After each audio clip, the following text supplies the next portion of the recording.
अस्सलामुअलैकुम। आज हम लोग पढ़ेंगे इंग्लिश 502 का lecture number 25 semantics. Topic number 144 prepositional meaning. Prepositional meaning is the type of the meaning that comes from the context within which the sentence is used. Prepositional meaning हम उस sentence के लेते हैं जो किसी भी कॉन्टेक्स्ट में यूज़ किया गया हो। कॉन्टेक्स्ट हम किसी भी इबारत या किसी भी पैराग्राफ को कहते हैं या कोई सबक जिसमें कोई भी सेंटेंस यूज़ हुआ हो या उसमें जो सेंटेंस या जुमले इस्तेमाल हो रहते हैं हम उनके प्रपोजिशनल मीनिंग देखते हैं। Another distinction that has been made is called the linguistic meaning which is different from a proposition. एक सेंटेंस के दो तरह के मीनिंग होते हैं, एक प्रपोजिशनल मीनिंग होता है और दूसरा लिंग्विस्टिक मीनिंग। और लिंग्विस्टिक मीनिंग और जो है वो प्रपोजिशनल मीनिंग से बिल्कुल मुख्तलिफ या हम इसे जुदा या अलहदा भी कह सकते हैं, इनमें काफ़ी फ़र्क होता है। And does not carry the truth value. और जो लिंग्विस्टिक मीनिंग है ये इसमें कोई ट्रुथ वैल्यू नहीं होती, मीन्स कोई सच्चाई या फैक्चुअल बात नहीं होती, मीन्स जो जिसको हम हकीकत कह सकते हैं इसमें हकीकत को नहीं बताया जाता।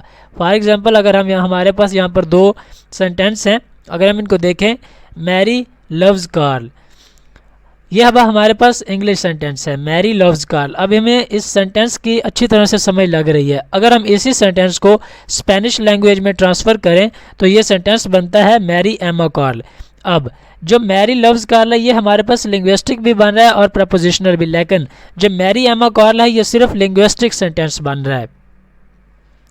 The Spanish speaker then fully understands the linguistic meaning of a Mary loves Carl। अब जब हमने उस सेंटेंस को उनकी लैंग्वेज में चेंज किया तो अब जो स्पेनिश स्पीकर है, जो स्पेनिश बोलने वाला शख्स है, वो अब इस जो लिंग्विस्टिक मीनिंग है इनको अच्छी तरह से समझ सकता है, लेकिन इसमें कोई भी प्रपोजिशनल मीनिंग नहीं यूज़ किया गया। But without needing to know any proposition, any truth और a falsehood which the English sentence has ever expressed.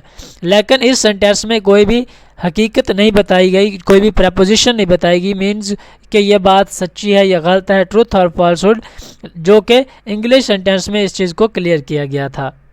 The linguistic meaning of a declarative sentence is distinct from the proposition expressed by the sentence on some occasion of the sentence use. हमारे पास जो linguistic meaning होते हैं declarative sentence के, जो declarative sentence है ये एक सिंपल सेंटेंस होता है जो हम आमतौर पर लिखते हैं। इसमें हम किसी भी सेंटेंस मीन्स इनको इंटेरोगेटिव या किसी भी सेंटेंस में बगैर कन्वर्ट किए जो हमारे पास एक सिंपल हमारी फ्रेज़ या क्लॉज या सेंटेंस है उसे हम कहते हैं डिक्लेरेटिव सेंटेंस। ये बिल्कुल अलहदा होता है प्रपोजिशन से, जो कि बाज़ औक़ात हम किसी सेंटेंस में हम कोई भी अगर सेंटेंस यूज़ कर रहे हो तो कुछ जगह या कुछ ख़ास मौके ऐसे आते हैं जहाँ पर लिंग्विस्टिक मीनिंग बिल्कुल अलहदा हो जाता है प्रपोजिशन में, लेकिन कुछ सेंटेंस ऐसे होते हैं जो दोनों मीनिंग रखते हैं, मीन्स उनके लिंग्विस्टिक मीनिंग भी होते हैं और प्रपोजिशन मीनिंग भी होते हैं। Propositions are statements about the world which can be true और अ फॉल्स। प्रपोजिशंस एक स्टेटमेंट होती हैं किसी भी वर्ल्ड के मुतल्लिक, मतलब दुनिया के मुतल्लिक, इसमें हमें कोई भी सच्चाई या किसी भी गलत चीज़ के बारे में बताया जाता है कि मीन्स एक सेंटेंस हमें दिया जाता है, हमने देखना होता है कि क्या ये बात ठीक है या ये बात गलत है। They form basis of a human reasoning and determine our views, selfhood and actions.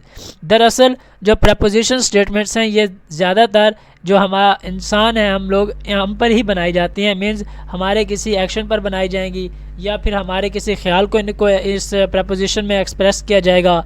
Selfhood कहते हैं खुदकुशी को, अगर किसी शख्स ने खुदकुशी की है तो फिर हम उसको प्रपोजिशन में बयान करेंगे। उसके बाद इस चीज़ को कंफर्म किया जाएगा कि क्या उसने वाकई कर लिया तो वो ट्रू प्रपोजिशन होगी, और अगर उसने नहीं की, एक झूठी अफवाह थी, तो इसको हम फॉल्स प्रपोजिशन कहेंगे।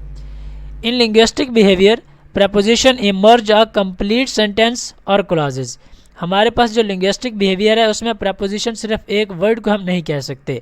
अगर हम किसी भी सेंटेंस को प्रपोजिशनल सेंटेंस कहेंगे तो वो एक कंप्लीट सेंटेंस या कंप्लीट क्लॉज होगा जो कि हम किसी भी कॉन्टेक्स्ट या पैराग्राफ से लेंगे। It is the full sentence in a context that form a preposition. ये एक कंप्लीट सेंटेंस होगा किसी भी पैराग्राफ में जो कि प्रपोजिशनल मीनिंग को रखेगा या हम उसे कहेंगे कि इसके प्रेपोजिशनल मीनिंग ये वाले हैं। अगर हम कुछ एग्जांपल्स देखें, अ jeep crashed into a barrier establishes a topic और सब्जेक्ट अ जीप है। अब ये हमारे पास एक डिक्लेरेटिव सेंटेंस है। अब हमने इससे देखना है कि ये प्रेपोजिशनल मीनिंग इसके क्या है और इसके लिंग्विस्टिक मीनिंग क्या है, and makes a conceptually verifiable state about it. अब हमने इससे एक कंसेप्चुअली वेरीफाइबल स्टेटमेंट बनानी है कि मीन्स क्या यह वाकई काम हुआ है या नहीं हुआ।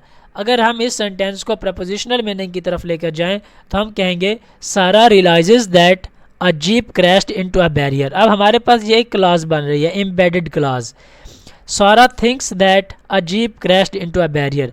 अब हमने यहाँ पर दो स्टेटमेंट्स बनाई हैं, कंसेप्चुअली दो स्टेटमेंट्स बनाई हैं। अब हमने इनमें से किसी एक स्टेटमेंट को वेरीफाई करना है कि इनमें से प्रपोजिशनल मीनिंग क्या है।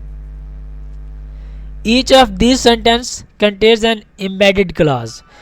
इनमें से जो हर क्लास है वो एम्बेडेड क्लास रखती है और मीन्स इसमें दो सेंटेंस हैं, मीन्स दो क्लासेज यूज़ हो रही हैं। एक है हमारे पास मेन क्लास के सारा रियलाइजेज, मीन्स सारा बता रही है, और दूसरी क्लास जो है वो हमारे पास जो पहली क्लास थी, जो टॉपिक या सब्जेक्ट था जिसको मैंने डिक्लेरेटिव सेंटेंस कहा, हमारे पास वो है a jeep crashed into a barrier.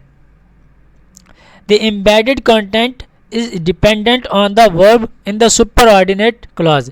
हमारे पास जो सुपरऑर्डिनेट क्लॉज है, मीन्स जो हमारा मेन क्लॉज है कि जिसमें हमारे कोई सारा रियलाइजेस कर रही है, कि सारा रियलाइजेस वाले क्लॉज को हम सुपरऑर्डिनेट क्लॉज कहेंगे, और जो हमारा मेन क्लॉज है, मीन्स जिसमें कार का क्रैश होने के बारे में हम बता रहे हैं, वो हमारा है मेन क्लॉज। तो जो मेन क्लॉज है वो सुपरऑर्डिनेट क्लॉज में होने वाले यूज़ वर्ब पर डिपेंड करता है। मीन्स एक में हमने रियलाइज यूज़ किया है वर्ब और दूसरे में हमने थिंक वर्ब यूज़ किया है, तो इन दो वर्ब्स के इस्तेमाल पर इनके मीनिंग चेंज हो जाते हैं। Mental state verbs can be categorised as affective. जो मेंटल स्टेट वर्ब्स हैं, कुछ वर्ब ऐसे हैं जिनको हम मेंटल स्टेट कहेंगे क्योंकि इनकी काफ़ी सारी इकसाम है, मे भी हम इनको आगे भी पढ़ें, लेकिन कुछ वर्ब्स ऐसे हैं कि जिन्हें हम मेंटल स्टेट कहते हैं। और मेंटल स्टेट की फिर आगे मज़ीद दो किस्में हैं, एक है फैक्टिव और एक है नॉन फैक्टिव। फैक्टिव में रियलाइज आ जाता है, रेग्रेट एंड नो, और non factive believe, think and assume. For a factive sentence such as Sara realises that a jeep crashed into a barrier to be true. ये एक हकीकत है, मीन्स सच्ची बात है कि सारा ने बताया है कि कार जो है, जो जीप है, वो बैरियर से क्रैश्ड हो गई है। The jeep must have crashed into a barrier and Sara must be certain about it. Means Sara को इस बात पर यकीन है कि जो जीप है वो लाजमी वाकई क्रैश हो चुकी है। लेकिन अगर हम बात करें नॉन फैक्टिव सेंटेंस की, फॉर द नॉन फैक्टिव सेंटेंस सारा thinks that a jeep crashed into a barrier. सारा थिंक्स, सारा को कंफर्म नहीं है, वो सिर्फ सोच रही है, उसे डाउट है कि मे बी जो है वो जीप बैरियर के साथ क्रैश हुई हो। मे भी हो सकता है कि जीप क्रैश ही ना हुई हो, या हो सकता है कि जीप तो क्रैश हो गई है लेकिन वो बैरियर के साथ क्रैश ना हुई हो। टू बी ट्रू, ये भी सच हो सकता है लेकिन उसे कंफर्म नहीं है। It does not actually matter whether the accident happened, कि वाकई एक्सीडेंट हुआ है या नहीं हुआ। Only Sara's representation of the word is important. सिर्फ जो सारा की रिप्रेजेंटेशन है, मीन्स जो सारा का बताने का तरीका है, वो हमारे लिए ज़्यादा इंपॉर्टेंट है किसी भी सेंटेंस के प्रपोजिशनल मीनिंग या लिंग्विस्टिक मीनिंग को समझने के लिए। यहाँ पर हमने सारा को कह रहे हैं लेकिन सारा लाजमी नहीं है। जो हमारे पास स्पीकर है, जो स्पीकर हमें किसी भी सेंटेंस के बारे में बता रहा है, मीन्स राइटर है या कोई भी स्पीकर जो हमें सेंटेंस बता रहा है, उसकी जो रिप्रेजेंटेशन है, उसका जो बयान करने का तरीका है या बताने का तरीका है, वो इम्पॉर्टेंट होता है उस सेंटेंस के मीनिंग को समझने के लिए। Prepositional meaning is the type of a meaning that comes from the context within which the sentence is used independent of the context. अब अगर हम बात करें प्रपोजिशनल मीनिंग की, तो ये कॉन्टेक्स्ट में से लिए गए किसी भी सेंटेंस के मीनिंग होते हैं जो कि लाजमी ही कॉन्टेक्स्ट से लेंगे, लेकिन जो लिंग्विस्टिक मीनिंग है वो इंडिपेंडेंट ऑफ द कॉन्टेक्स्ट होते हैं। प्रपोजिशनल मीनिंग का कोई भी सेंटेंस हम उसको जब तक किसी कॉन्टेक्स्ट में से नहीं लेंगे, हम उसके मीनिंग को अच्छी तरह से नहीं समझ सकेंगे, क्योंकि हमने एक सीक्वेंस भी चेक करनी है कि सीक्वेंस क्या चल रही है, बात किस तरह की हो रही है, मीनिंग भी उस हिसाब से देखे जाएंगे। लेकिन जो लिंग्विस्टिक मीनिंग है वो इंडिपेंडेंट ऑफ द कॉन्टेक्स्ट होते हैं, उन्हें इबारत या जो पैराग्राफ है उसकी कोई ज़रूरत नहीं होती है।